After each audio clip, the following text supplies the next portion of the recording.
नमस्कार, मी संतोष सानप। मी आता जालन्यावरून निघालोय, पनवेलला चाललोय। इथून मागे पण माझ्यासोबत अशी 1-2 वेळेस घटना घडली। आजची ताजी घटना आहे बघा, लाईव्ह घटना आहे। हे खिळे बघा, हे समृद्धी हवे। 1 तास झाले पोलिसवाल्यांना फोन करतोय, समोरच्या गाडीचे 4 टायर पंक्चर झालेत। पोलीसची मदत अजिबात होत नाही या रोडवरती। इथून मागे पण 2 वेळा, आता पण फॅमिली सोबत आहे। हे बघा, पूर्ण रस्ता जाम झाला। हे बघा, पोलीस इथे उभे, अजिबात आता पोलीस आहे। हे खिळे दाखव, सगळे दाखव खिळे, पूर्ण खिळ्यांजवळ उभे। इकडे घे, इकडे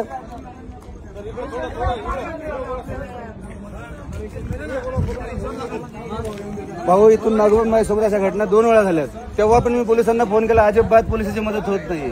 मी आता जालन्यावरून निघाले, मला पनवेलला जायचंय। हा बघा रस्ता, म्हणजे हजारो खिळे ठोके, हजार एवढे खिळे ठोकसवर चाललंय काय? अर्धा रस्ता बंद करून जर चोर खिळे ठोकतात, पोलीस करतात काय? रोडवाले कॉन्ट्रॅक्ट करतो काय? काय सुविधा आहे रोडला? कशाला हा रोड बनलाय? हा समृद्धी एका लोकांचा जीव घ्या रोड बनलाय, तेच समजत नाही। व्हिडिओ व्हायरल करा हे, आणि हे दाखवा या पोलिसवाल्यांना। अजिबात पोलिसची मदत होत नाही या रोडला।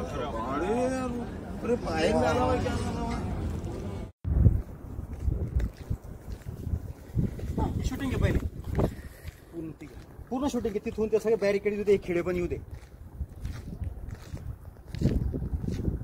जाण्याची गरज नाही।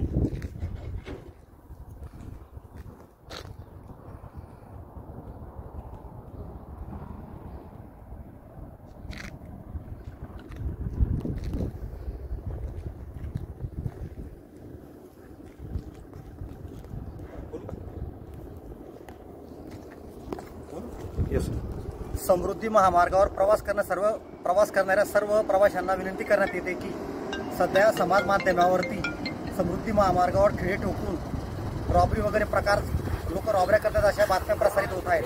त्याबद्दल मी पोलीस इन्स्पेक्टर किशोर चौधरी जनतेला आवाहन करू इच्छितो की हे काम शासकीय असून ज्या रस्त्यावरती जेव्हा तडे गेलेले असतात, त्या तड्यांसाठी, त्या तडे बुजण्यासाठी ग्राउटिंगचं काम केलं जात आहे। तर ते ग्राउटिंगचं काम करताना त्याच्यामध्ये लोखंडाचं नोझल टाकून केमिकल टाकलं जातं। त्याच्यामुळे आपणास हे खिळे दिसत आहेत, म्हणून आपणास हे खिळे दिसत आहेत। हे खिळे नसून हे नोझल आहे। हे सर्व काम, सर्व प्रिकॉशन घेऊन करण्यात आलेलं आहे। याच्यामध्ये कुठलाही वाईट हेतू नाही आहे। हे शासकीय स्तरावर काम सुरू आहे। तरी सर्वांना विनंती करण्यात येते की आपण समृद्धी महामार्गावर बिनधास्त प्रवास करावा।